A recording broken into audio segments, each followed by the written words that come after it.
पिछले लेक्चर में postmortem lividity और ब्रूजेस के बीच में मैंने डिफरेंस बता दिया था। 5वां पॉइंट हम लोग पढ़ने जा रहे हैं, आइए देखते हैं। Change in muscles. अब जो अर्ली साइन ऑफ डेथ है उसमें 5वां और आखिरी पॉइंट जो है वो चेंज इन मसल है। तो मसल्स में क्या क्या चेंज आएंगे और कैसे कैसे होगा। पहले प्राइमरी रिलैक्सेशन होगा, second rigor mortis, third secondary relaxation. Primary relaxation के बारे में देखते हैं। Immediately after somatic death, somatic death होने के तुरंत बाद ये स्टार्ट हो जाएगी। There is a relaxation of general muscular tone called primary relaxation. General muscular tone का रिलैक्सेशन हो जाएगा इसमें। और जनरल मस्कुलर टोन के रिलैक्सेशन होने पे क्या क्या बॉडी में चेंजेस आएंगे। Dropping of jaw, lower jaw जो आपका वो नीचे की तरफ गिर जाएगा, जो मैंडिबल वाला एरिया है वो ऐसे नीचे के साइड जाने लगेगा मुंह का। डायलेटेड प्यूपिल, प्यूपिल डायलेट हो जाएंगे, ये हम लोग पहले ही पढ़े हैं। जॉइंट बिकम फ्लेक्सिबल, ये भी पहले पढ़ चुके हैं। स्फिंक्टर बिकम रिलैक्स, जो आपके स्फिंक्टर हैं जो एनल और यूरिन से रिलेटेड जो स्फिंक्टर है, जो यूरिनरी ब्लैडर से रिलेटेड जो स्फिंक्टर है वो सब रिलैक्स हो जाएंगे। और उसके रिजल्ट की वजह से incontinence of urine and faeces, urine pass हो जाएगा और फीसेस पास हो जाएंगे, स्टूल पास हो सकता है। ठीक है। Second rigor mortis. Rigor mortis, rigor का मीन्स आप यहाँ देख सकते हैं स्टिफनेस, और मॉर्टिस मतलब death. One of the recognisable sign of death, ये एक बहुत ही रिकॉग्नाइजेबल साइन है डेथ का। Characterise by stiffening and shortening of the muscles which follow the period of primary relaxation. Primary relaxation का पीरियड को फॉलो करते हुए ये सेकेंड पॉइंट में हम लोग आ रहे हैं कि पहले प्राइमरी रिलैक्सेशन होगा, उसके बाद जो हमारी बॉडी के जो मसल्स होंगे वो स्टिफ हो जाएंगे और शॉर्टनिंग ऑफ मसल्स हो जाएगी। कॉज बाय केमिकल चेंजेस, किसकी वजह से हो रहा है? केमिकल चेंजेस की वजह से हो रहा है। कुछ समय तक केमिकल में चेंजेस नहीं आएंगे, कुछ समय तक केमिकल्स वैसे ही रहेंगे, लेकिन धीरे धीरे धीरे धीरे जो हमारे बॉडी के केमिकल्स होंगे वो चेंज हो जाएंगे। एटीपी की कमी हो जाएगी, ऑक्सीजन कमी हो जाएगी, इस वजह से जो आपकी बॉडी का जो मसल का टोन है वो खराब हो जाएगा। Chemical changes caused by the chemical changes in muscles and indicates the molecular death of the cell, और ये इंडिकेट करता है मॉलिक्यूलर डेथ को। मॉलिक्यूलर डेथ हमने पढ़ रखा है। In human can be occur as soon as 4 hour after death, ये ह्यूमंस के अंदर 4 घंटे के बाद स्टार्ट हो जाता है। फिजियोलॉजी इसकी क्या है? फिजियोलॉजी देख लेते हैं। After death respiration in organism ceases, death के बाद ऑर्गेनिज्म के अंदर रेस्पायरेशन जो है सीज कर जाता है, मतलब रुक जाता है। Depleting the source of oxygen used in ATP formation, ATP formation के लिए जो ऑक्सीजन की जरूरत होती है वो डिक्रीज हो जाएगी, वो कम होने लगेगी, डिप्लीट करने लगेगा। ठीक है। ATP is required to cause separation of actin myosin cross bridge during muscle relaxation. ATP की रिक्वायरमेंट रहती है हमारे बॉडी को, किस लिए? एक्टिन मायोसिन कॉम्प्लेक्स जो क्रॉस ब्रिज बनाता है, एक्टिन मायोसिन क्रॉस ब्रिज जो बनती है, जिसकी वजह से हमारी बॉडी के मसल्स का टोन मेंटेन होता है। एक्टिन एक प्रोटीन होता है, मायोसिन प्रोटीन होता है, मसल प्रोटीन होते हैं सारे। तो इनके जो बीच का एक क्रॉस ब्रिज बनता है उसको रिलैक्स करना और उसको स्टिफ करने का काम हमारा एटीपी का रहता है। तो जब एटीपी नहीं प्रेजेंट होगी, ATP is required to cause separation of actin myosin cross bridge during muscle relaxation, muscle relax नहीं हो पाएगी। When the O2 is no longer present, O2 जब नहीं प्रेजेंट होगा एटीपी प्रोडक्शन के लिए, the body may continue to produce ATP for a short time, हमारी body anaerobic respiration करेगी और उसके वजह से कुछ देर के लिए हमारे बॉडी में O2 का जो फ्लो है वो बढ़ जाएगा, मतलब O2 उसमें प्रेजेंट हो जाएगा और उसके वजह से एटीपी का प्रोडक्शन होगा और कुछ देर के लिए हमारी बॉडी जो है वो रिलैक्स स्टेज में आती है, उसके बाद वो स्टिफ हो जाती है। जब पेशेंट की डेथ हो जाती है उसके बाद O2 और एटीपी ये दोनों बनना बंद हो जाते हैं और उसके वजह से मांसपेशियां जो होती हैं हमारी, उन्हें एटीपी की ज़रूरत रहती है रिलैक्स होने के लिए।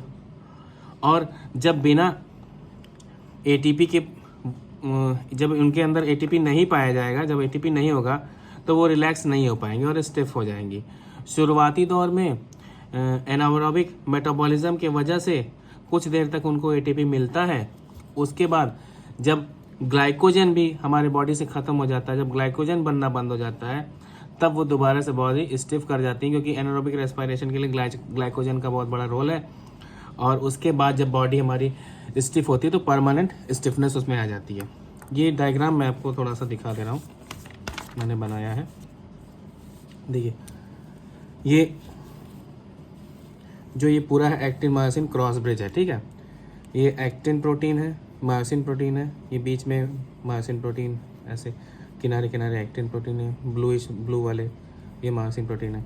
ये रिलैक्स स्टेज में अभी फैले हुए हैं, अब कॉन्ट्रैक्शन वाले स्टेज में आएंगे।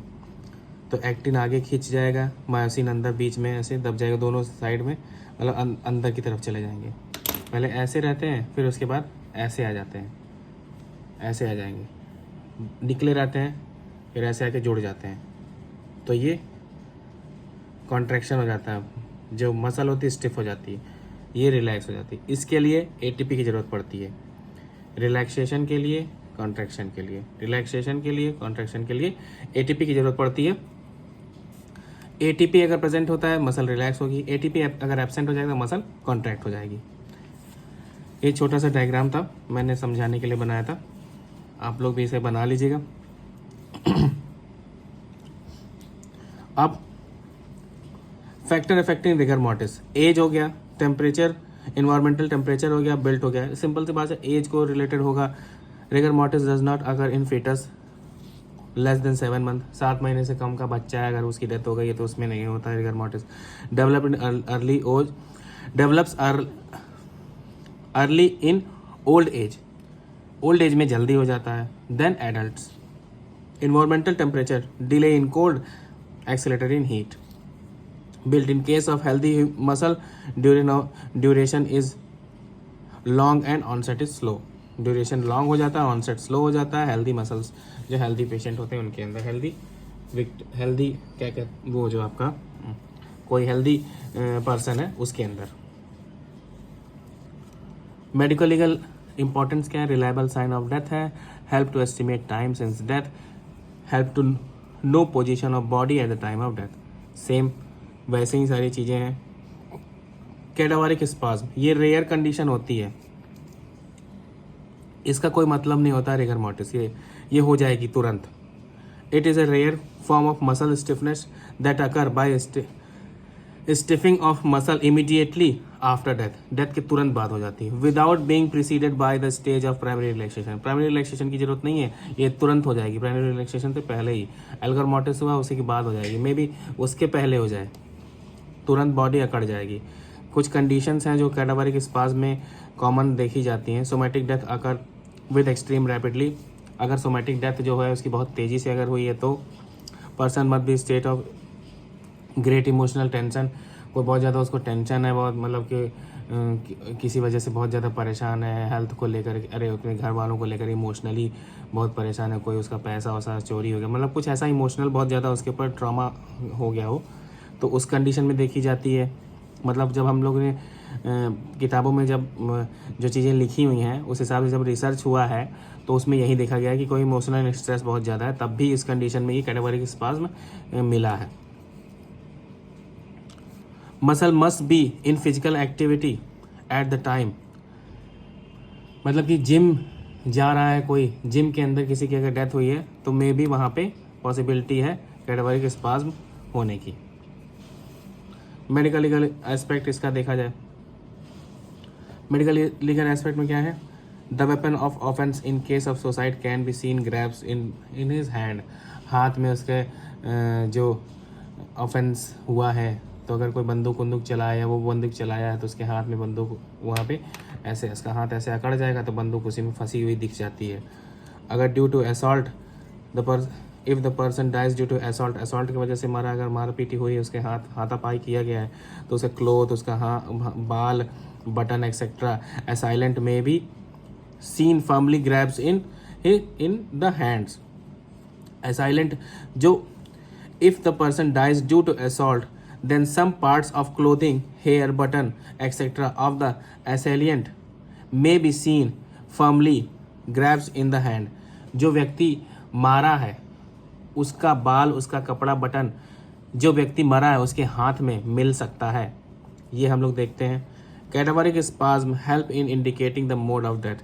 डेथ का मोड बताने के लिए भी कैटाबरिक स्पाज्म बहुत इंपॉर्टेंट है। सुसाइडल है, होमिसाइडल है या एक्सीडेंटल है।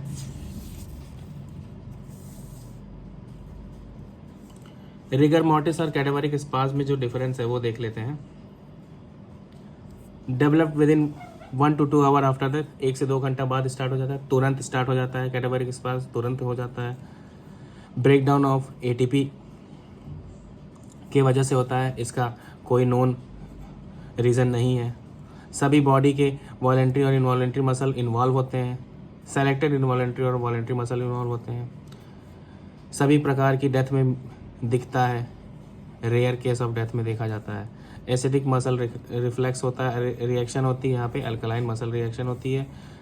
Response to electrical stimuli absent, मतलब कि इलेक्ट्रिकल स्टिमुलस पे रिस्पॉन्स नहीं करेगा। और response to electrical stimulus present, मतलब कि ये इलेक्ट्रिकल स्टिमुलस पे रिस्पॉन्स करेगा। बॉडी टेम्परेचर कोल्ड होता है, बॉडी टेम्परेचर वार्म होता है। 12 से 24 घंटे के अंदर होता है, इन फ्यू आवर्स हो जाता है। अब थर्ड और last point, late sign of death. Late sign of death में प्यूट्रिफिकेशन, एडिपोसिरे और ममीफिकेशन, 3 पार्ट हैं इसके। तो पहला पढ़ेंगे putrefaction. Putrefaction also known as decomposition, decomposition भी इसको हम लोग कहते हैं। It is the final stage of resolution of the body. Body का रिजोल्यूशन क्या है डेथ के बाद, कि वो डिकम्पोज हो जाए, ऑर्गेनिक से इनऑर्गेनिक स्टेज में कन्वर्ट हो जाए, अपने फाइनल स्टेज को वो प्राप्त कर ले। तो resolution of the body from organic to inorganic state is known as putrefaction. The leakage of cellular content also leads to suitable environment for microbes such as bacteria, fungi, protozoa, which grow and degrade surrounding tissue. जो body से cellular substance release होंगे उसके वजह से क्या होगा, वो suitable environment create कर देगा माइक्रोब्स के लिए। बैक्टीरिया जैसे कि फंजाई हो गए, प्रोटोजोन्स हो गए, और ये सारे जो बैक्टीरिया और फंजाई, प्रोटोजोन्स हैं और भी प्रकार के जो माइक्रोब्स हैं जिनके लिए फेवरेबल इन्वायरमेंट बना है, वो क्या करेंगे, वो बॉडी का डिग्रेडेशन करेंगे और उनके सेल्स का डिग्रेडेशन करेंगे। डिकम्पोजिशन इन्वॉल्व 2 मैकेनिज्म, 2 टाइप्स के मैकेनिज्म्स इन्वॉल्व है डिकम्पोजिशन में। एक ऑटोलाइसिस है जिसको सेल्फ डिस्ट्रक्शन बोलते हैं, और एक बैक्टीरियल एक्शन है। ऑटोलाइसिस देखते हैं।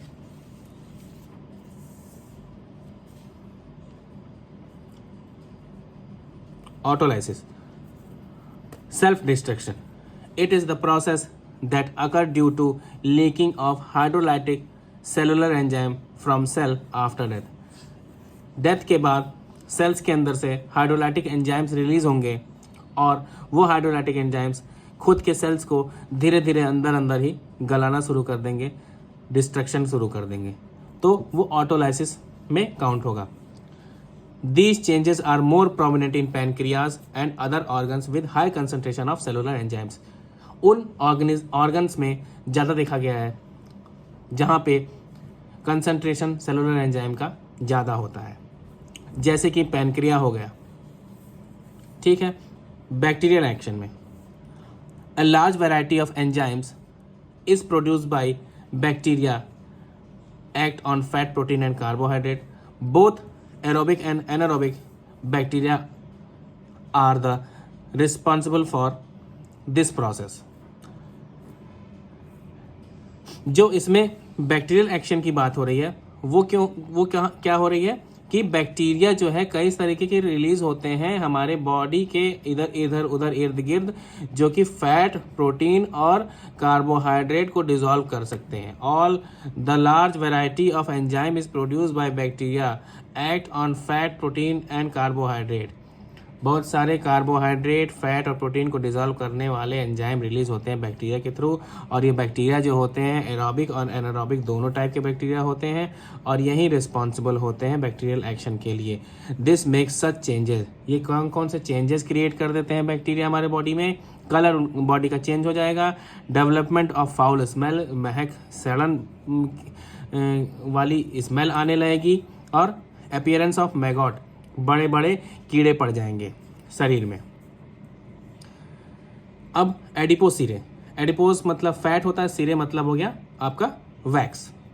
तो एडिपोज सिरे, it is a sweet rancid smell, soft yellowish grey like coloured wax, vaccine substance occur in fatty tissue of dead body. Dead body के ऊपर एक येलोइश ग्रे कलर का सॉफ्ट, जिसमें से रैंसिड स्मेल आ रही, मीठी, थोड़ी सी मीठी और एसिडिक टाइप की स्मेल आ रही है, उसे क्या कहेंगे? एडिपोज सिरे कहेंगे। It is a sweet rancid smell, soft yellowish grey coloured vaccine substance occur in the fatty tissue of dead body. Dead body के ऊपर एक लेयर सी जमा हुआ दिखेगी, फैटी, जहाँ जहाँ फैट का डिपोजिशन ज़्यादा होता है हमारे बॉडी के अंदर वहाँ वहाँ पे, और वो जो लेयर दिखेगी वो कैसी होगी? चिपचिपी सी वैक्सी टाइप की होगी, और उसके अंदर से स्मेल आएगी, rancid smell type, sweety rancid smell आएगी, येलोइश ग्रे कलर का होगा, और उसका जो टेक्सचर होगा वो वैक्सी होगा। ठीक है। The process involve hydrolysis and hydrogenation of body fat to fatty acid and soap like substance. ये प्रोसेस क्या कब होता है, कैसे होता है? हाइड्रोलाइसिस और हाइड्रोजिनेशन ऑफ बॉडी फैट का हाइड्रोलाइसिस हो जाता है और हाइड्रोजिनेशन हो जाने की वजह से होता है, और फैटी एसिड जैसा और सोप लाइक सब्सटेंस बॉडी के ऊपर दिखता है। It is convention of unsaturated liquid fat into saturated solid fat. ये कन्वर्ट हो जाता है केमिकल रिएक्शंस के वजह से। हमारा जो बॉडी का अनसैचुरेटेड फैट होता है वो सैचुरेटेड फैट के अंदर कन्वर्ट हो जाता है। सीन इन फैटी डिपॉजिट्स, कहाँ पे दिखता है? चेस्ट के ऊपर दिख जाएगा, जहाँ पे मांस ज़्यादा है, ब्रेस्ट के ऊपर दिख जाएगा, बटॉक्स पे दिख जाएगा, एब्डोमेन में दिख सकता है। इट कट्स ईजिली, काटने पे तुरंत कट जाएगा। फ्लोट्स ऑन वाटर, पानी के ऊपर बहता है ये। Burn with faint yellow flame, अगर जलाएंगे तो येलोइश फ्लेम इसका कलर अपीयर होगा जब जलेगा ये। तो medical legal importance, help in identification of person as features are well preserved, क्योंकि फीचर्स बहुत सारे प्रिजर्व्ड रहते हैं, प्रिजर्वेशन के लिए बहुत इंपॉर्टेंट होता है ये।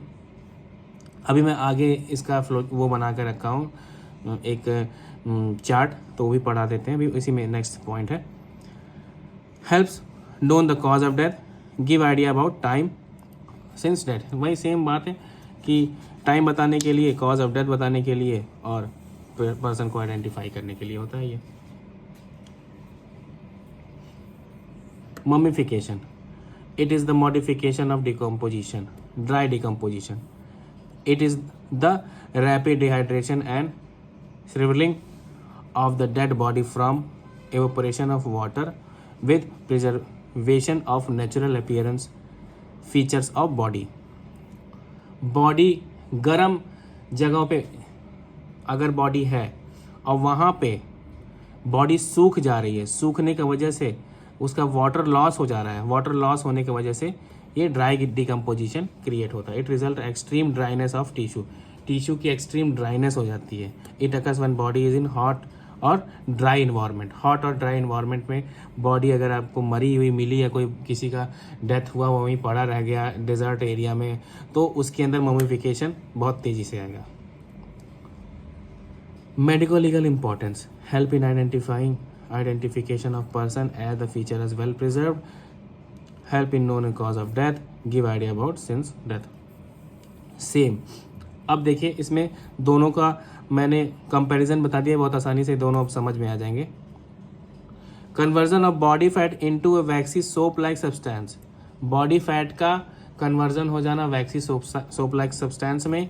Preservation of body by complete drying and desiccation, body को प्रिजर्व कर देता है, क्यों, कैसे कर देता है, कंप्लीट ड्राइनेस, उसके पूरे पानी उसका निकल जाता है, पूरे शरीर का पानी जो होता है, वाटर जो होता है, वाटर पूरा लॉस हो जाता है बॉडी का, और बॉडी पूरी सूख के अकड़ जाती है एकदम, उसके सारे जो फीचर्स हैं वो प्रोमिनेंट दिखते रहते हैं, लेकिन बॉडी डिकम्पोज नहीं होती उस तरीके से।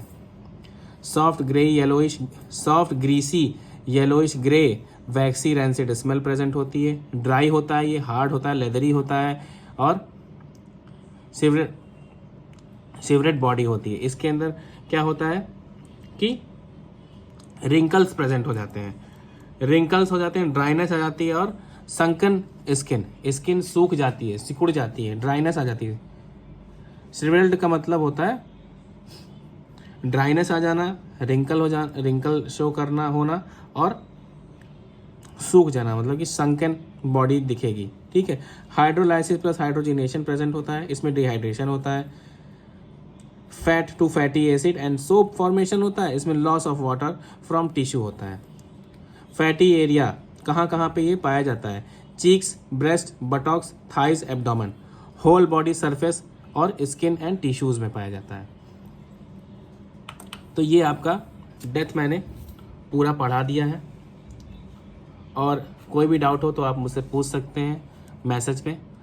बाकी नेक्स्ट टॉपिक अभी मैं अगत तंत्र के ही सारे टॉपिक डाल रहा हूँ, क्योंकि पहले अगत तंत्र पूरा ख़त्म कर दूंगा, उसके बाद में जो बचे हुए टॉपिक्स हैं सेकेंड ईयर के वो भी सारे डालूंगा। थैंक यू सो मच, मेरे चैनल को सब्सक्राइब करिए, कोई आपको सजेशन देना हो तो आप दे सकते हैं। Thank you.